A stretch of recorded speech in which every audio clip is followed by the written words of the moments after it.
ప్రభునందు ప్రియమైన సహోదరి సహోదరులకు సహవాస బిడ్డలకు లోకరక్షకుడైన యేసుక్రీస్తు ప్రభున్నతమైన నామమున హృదయపూర్వక వందనాలు చెల్లిస్తున్నానండి. అందరికీ వందనాలు. కృపగల దేవుడు అందరూ దీవించబడాలని కోరుకుంటున్నాడు. అందరూ ఆశీర్వదింపబడాలని ఆయన ఆశపడుతున్నారు. ప్రభునందు ప్రిలారా, సృష్టి అంతటినీ ఆయన కలగచేసి భూమిని, ఆకాశాన్ని, అందలి సమస్తాన్ని ఆయన కలగచేసి ఆయన మానవుని నిర్మించాడు. సృష్టి అంతటినీ చేసిన తర్వాత మానవుని ఆయన కలగచేశాడండి. ఎందుకు ఆయన మానవుని కలగచేశాడనంటే బైబిల్ గ్రంథం ఇలా చెప్తుంది. ఆదికాండము 1వ అధ్యాయము 26వ వచనాన్ని చదువుదామండి. దేవుడు మన స్వరూపమందు మన పోలిక చొప్పున నరులను చేయుదుము. వారు సముద్రపు చేపలను, ఆకాశ పక్షులను, పశువులను, సమస్త భూమిని, భూమి మీద ప్రాకు ప్రతి జంతువును ఏలుదురుగాకనియు పలికెను. దేవుడు తన స్వరూపమందు నరుని సృజించెను. దేవుని స్వరూపమందు వారిని సృజించెను. స్త్రీని గాను పురుషుని గాను వారిని సృజించెను. దేవుడు వారిని ఆశీర్వదించెను. దేవుడు వారిని ఆశీర్వదించెను. ఎట్లనగా మీరు ఫలించి అభివృద్ధి పొంది విస్తరించి భూమిని నిండించి దానిని లోపరచుకొనుడి. దానిని ఏం చేయాలంటండి? లోపరుచుకోవాలి. దేవునికి మహిమ కలుగునుగాక. అపోస్తుల కార్యముల గ్రంథము 3వ అధ్యాయము 26వ వచనంలో ఇలాగు రాయబడి ఉందండి. దేవుడు తన సేవకుని పుట్టించి మీలో ప్రతివానిని వాని దుష్టత్వము నుండి మళ్లించుట వలన మిమ్మును ఆశీర్వదించుటకు ఆయనను మొదట మీ యొద్దకు పంపించాడంట. మొదటి మానవుడు ఆజ్ఞను మేరడాన్ని బట్టి ఏం కోల్పోయాడనంటే ఆశీర్వాదాన్ని కోల్పోయాడు. అయితే ఆ ఆశీర్వాదం ఒకని జీవితంలో ఎలా వస్తుంది? ఆ ఆశీర్వాదం ఒకని కుటుంబంలో ఎలా పొందుకుంటాడు? ఒక కుటుంబం ఎలాగూ ఆశీర్వదింపబడుతుంది అని మనము ఆలోచన చేస్తే దేవుని దివ్యమైన వాక్యాన్ని బట్టి ఈ మాటలు నేను మీకు తెలియచేస్తున్నా. మన కుటుంబంలో ఎప్పుడైతే దేవుని స్తుతిస్తామో అప్పుడు మన కుటుంబము ఆశీర్వదింపబడుతుంది. దేవుని వాక్య భాగంలో కీర్తనల గ్రంథము 119వ కీర్తన 164వ వచనంలో ఈ రీతిగా మనం చూస్తున్నాం. నీ న్యాయ విధులను బట్టి దినమునకు 7 మార్లు నేను నిన్ను స్తుతిస్తున్నాను. చూడండి, చక్రవర్తి రాజు దావీదు ఏం చేస్తున్నాడనంటే రోజుకి 7 మార్లు స్తుతిస్తా ఉన్నాడు. కారణం ఏంటి? అసలు ఇంత సమయం ఎక్కడ దొరుకుతుంది దావీదుకి? రాజ్యాన్ని చూసుకోవాలి, కుటుంబాన్ని చూసుకోవాలి, అధికారులను మంత్రులను చూడాలి, సైనికులను ఆ యుద్ధానికి సిద్ధపరచాలి. ఇన్ని పనులు కలిగి ఉన్నా కూడా, ఇంత ఒత్తిడి కలిగి ఉన్నా కూడా దావీదు రోజుకి 7 మార్లు ఏం చేస్తున్నాడనంటే దేవునిని స్తుతిస్తున్నాడు. ఈరోజు దేవునిని స్తుతించే వారిగా మనం ఉండాలి. ప్రభునందు ప్రియులారా, స్తుతించడమే కాకుండా కీర్తన గ్రంథము 55:17 అంటున్నాడు, సాయంకాలం ఉదయం మధ్యాహ్నం నేను ధ్యానిస్తూ దేవునికి ఏం చేస్తున్నాడు అంటండి? మొర్రపెడుతూ ఉన్నాడు. చూడండి, 7 మార్లు స్తుతిస్తున్నాడు, 3 పర్యాయాలు ప్రార్థన చేస్తూ ఉన్నాడు. ఎవరైనా దావీదు రాజు, చక్రవర్తి, గొప్పవాడు. చూడండి, స్తుతించేవాడు ఎప్పటికీ కూడా ఆశీర్వాదాన్ని పొందుకుంటాడు. దావీదు ఈ రీతిగా ఎన్ని పనులున్నా దేవుని స్తుతిస్తున్నాడు. తంబురతో స్తుతిస్తాడు, సితారతో స్తుతిస్తాడు, నాట్యముతో స్తుతిస్తాడు. దావీదు హృదయము నిండారులుగా దేవునికి కృతజ్ఞతాస్తుతులు చెల్లించగలిగినటువంటి వ్యక్తి. ఈరోజు నీవు నేను అలా ఉండాలి.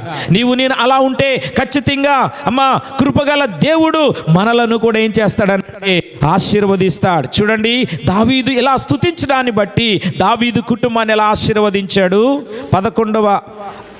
2వ సమూయేలు గ్రంథము 7వ అధ్యాయం 18వ వాక్యాన్ని చదువుతామండి. రెండో సమూయేలు 7:18. దావీదు రాజు లోపల ప్రవేశించి యెహోవా సన్నిధిని కూర్చుండి ఇలాగున మనవి చేసెను, నా ప్రభువా యెహోవా ఇంతగా నీవు నన్ను హెచ్చించుటకు నేనెంతటి వాడను, నా కుటుంబము ఏ పాటిది. దేవునికి మహిమ కలుగును గాక. చూడండి, స్తుతించిన దావీదు కుటుంబాన్ని దేవుడు ఏం చేశాడనంటే ఉన్నతంగా ఆశీర్వదించాడు, ఊహకందని రీతిలో ఆశీర్వదించాడు. ఇంతగా నన్ను హెచ్చించుటకు నేనెంతటి వాడను, నేనెపాటి వాడను అని చెప్తున్నాడు.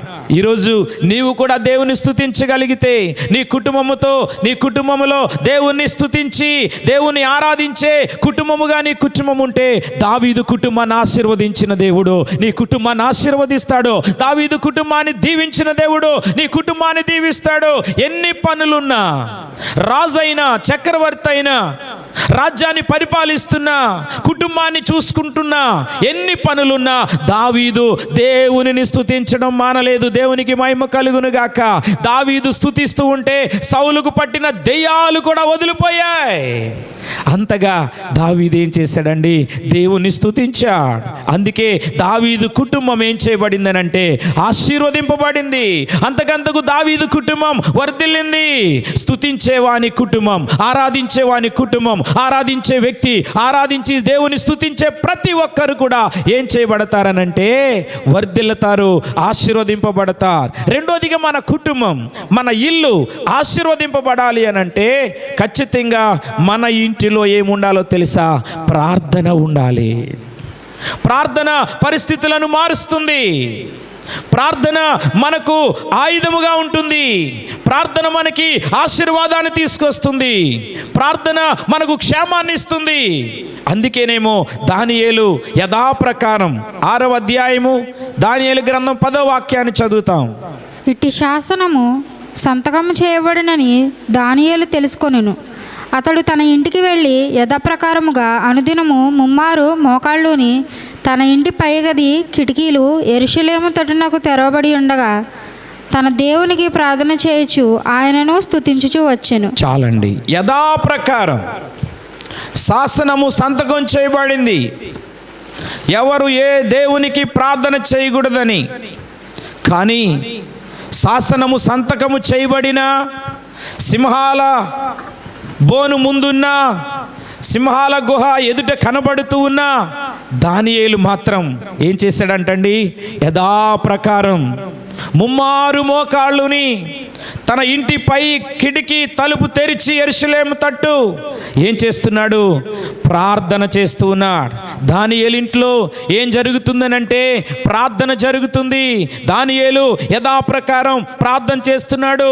దానియేలు ఇంటిలో యథాప్రకారం ప్రార్థన చేయడాన్ని బట్టి దానియేలుని దేవుడు ఆ దేశంలో 3వ అధికారిగా చేశాడు. దేవునికే మహిమ కలుగును గాక. ప్రార్థించే వ్యక్తులను ఆయన ఆశీర్వదిస్తాడు. 2వ సమూయేలు గ్రంథము 6వ అధ్యాయము 11వ వచనాన్ని మనం చూస్తే ప్రభునందు ప్రియులారా, అక్కడ మనకి ఒక కుటుంబం కనబడుతుంది. ఆ కుటుంబము ఎవరయ్యానంటే చూద్దాం.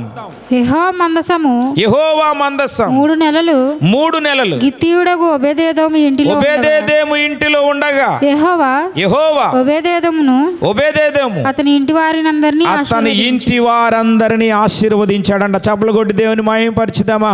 దేవునికి మహిమ కలుగును గాక. ప్రియ దేవుని బిడ్డలారా, చూడండి, ఒబేదెదోము ఇంటిలో మందసం ఎన్ని రోజులు ఉందయ్యానంటే 3 నెలలు ఉంది. 3 నెలలు మందసము తన ఇంటిలో ఉంటే ఉదయము, మధ్యాహ్నము, సాయంకాలము ఏం చేస్తున్నారో తెలుసా? కుటుంబం అంతా కూర్చుని మందసం దగ్గర దేవునికి కృతజ్ఞతలు చెల్లిస్తూ ఉన్నారు, దేవునికి ప్రార్థన చేస్తూ ఉన్నారు. మందసము తన ఇంటిలో పెట్టినది మొదలుకుని మానక వాళ్ళు ఏం చేస్తూ వచ్చారనంటే ప్రార్థన చేస్తూ వచ్చారు. దేవుడు మా దగ్గర ఉన్నాడు, దేవుడు మా మధ్యన ఉన్నాడు, దేవుని సన్నిధి మాతో ఉంది, దేవుని కంచె, దేవుని కాపుదల మా ముందు మా దేవుడు ఉన్నాడని ఒక గొప్ప విశ్వాసంతో, ఒక గొప్ప నమ్మికతో మందసం పెట్టిన నాటి నుండి కూడా ఏం చేశారంట? ప్రార్థన చేశా. నిత్యం ఆ ఇంటిలో అలాగూ ప్రార్థన జరుగుట ద్వారా ఏం జరిగిందనంటే 3 నెలల్లో ఓబేదేదోము కుటుంబాన్ని, అతనికి కలిగినంతటిని దేవుడు ఆశీర్వదించాడు. దేవునికి మహిమ కలుగును గాక. ప్రార్థించే కుటుంబాన్ని ఆయన ఆశీర్వదిస్తాడు, ప్రార్థించే కుటుంబాన్ని ఆయన దీవిస్తాడు ప్రభునందు ప్రియులారా. అందుకే మన ఇంటిలో కుటుంబ ప్రార్థన ఉండాలి. భర్త, భార్య, పిల్లలు కూర్చుని ప్రతిరోజు ఏం చేయాలనంటే ప్రార్థన చేసేవారిగా ఉండాలి. అలా ప్రార్థించిన మరొక కుటుంబాన్ని మనం చూస్తాం. అపోస్తుల కార్యముల గ్రంథం 10వ అధ్యాయం 2వ వచనాన్ని మనం చూస్తున్నప్పుడు అక్కడ కర్నేలి కుటుంబం అని కనబడుతుంది. అక్కడ కర్నేలి కుటుంబంలో ఇంటి వారందరితో కలిసి భయభక్తులు కలిగి ఏం చేస్తున్నాడనంటే దేవునికి ప్రార్థన చేస్తూ ఉన్నాడు. 3 గంటల వేళప్పుడు ప్రార్థన చేస్తూ ఉండగా పరలోకము నుండి ఎవరు దిగి వచ్చారనంటే దేవుని దూత దిగి వచ్చింది. దేవునికి మహిమ కలుగును గాక. ప్రార్థించే ఇంటిలో ఆశీర్వాదం ఉంటుంది. ప్రార్థించే ఇంటిలో దేవదూతలు దిగి వస్తారు. హల్లెలూయా. చూడండి ప్రియ దేవుని బిడ్డలారా, ప్రార్థించే ఇల్లు ఎప్పటికీ ఎలా ఉంటుందనంటే ఆశీర్వాదకరంగా ఉంటుంది. కర్నేలి ఇంటి వారందరూ ప్రార్థన చేయగా దేవదూత దిగి రావడమే కాకుండా ఆ ఇంటి వారందరూ రక్షణ పొందుకున్నారు. దేవునికి మహిమ కలుగును గాక. సంగమా, ఈరోజు నీవు నేను మన ఇంట్లో అలా ప్రార్థన చేసేవారిగా ఉంటే, మన కుటుంబంలో అలాంటి కుటుంబ ప్రార్థన అనుభవం కలిగి ఉంటే కృపగల దేవుడు నిన్ను, నీ కుటుంబాన్ని ఆశీర్వదిస్తాడు. నిన్ను, నీ కుటుంబాన్ని, నీ బంధువులను, నీ స్నేహితులను, ఈ మాటలు వింటున్న నీవెవరైనా సరే ఆయన నిన్ను ఆశీర్వదించే దేవుడు. అయితే నీ ఇంట్లో ప్రార్థన చేయగలవా? నీ కుటుంబంలో దేవుని స్తుతించగలవా? అయితే అట్టి ఆశీర్వాదం కృపగల దేవుడు నీకు ఇస్తాడు. 3వ మాటగా నేను జ్ఞాపకం చేస్తున్నాను ప్రియ దేవుని బిడ్డలారా, ఇంకా మన కుటుంబం ఆశీర్వదింపబడాలి అనంటే మన కుటుంబంలో ఏముండాలో తెలుసా? కీర్తనల గ్రంథము 133వ కీర్తన 1వ వచనాన్ని చదువుతాం. సహోదరులు ఐక్యత కలిగి నివసించుట ఎంత మేలు, ఎంత మనోహరము. చాలండి. చూడండి, అక్కడ ఆశీర్వాదం ఉంటుంది, అక్కడ శాశ్వతమైన జీవం ఉంటుంది. ఏ కుటుంబం తెలుసా? ఐక్యత కలిగిన కుటుంబం. ఐక్యత కలిగిన కుటుంబంలో ఎప్పుడూ కూడా ఏముంటుందనంటే ఆశీర్వాదం ఉంటుంది,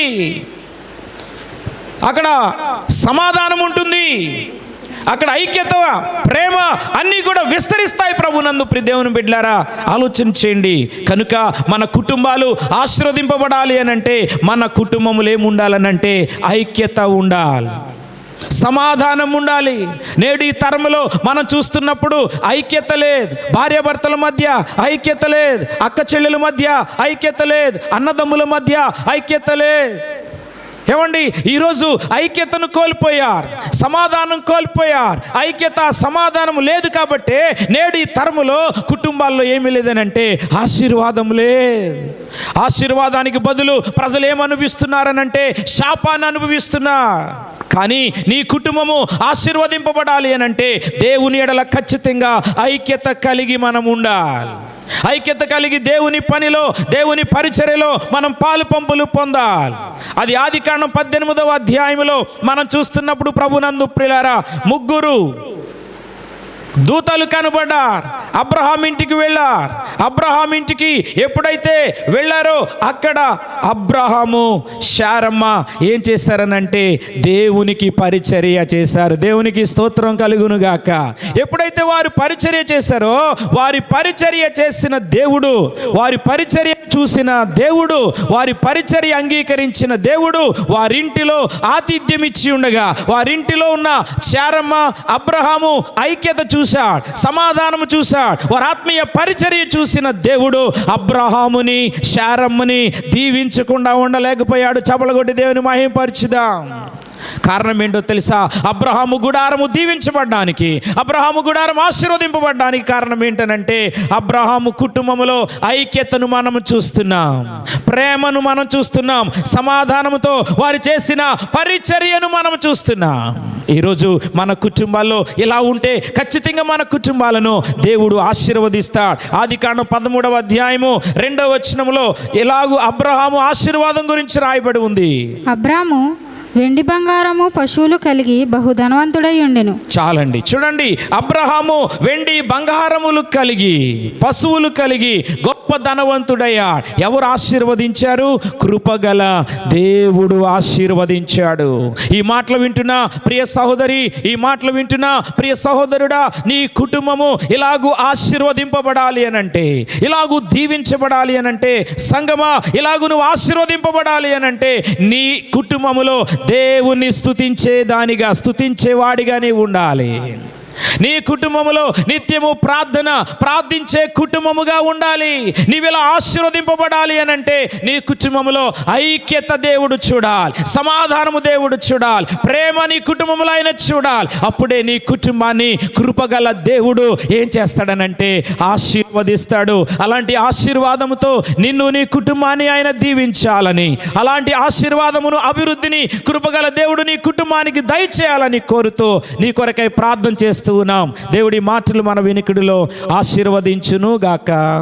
ఆమేన్. ప్రార్థన అండి. కృపగల దేవా, ప్రేమగల మా తండ్రి, మీ స్తోత్రాలు చెల్లిస్తున్నాను. దేవా, ఈ శ్రేష్టమైన సమయం మీరు మాకు ఇచ్చినందుకు వందనాలు చెల్లిస్తున్నాను. ఇంతవరకునైనా నువ్వు మనిషిని ఎందుకు చేసావో, ఆ మనిషి ఆశీర్వాదం ఎలా పొందుతాడో మీరు మాట్లాడుతూ వచ్చారు నైనా.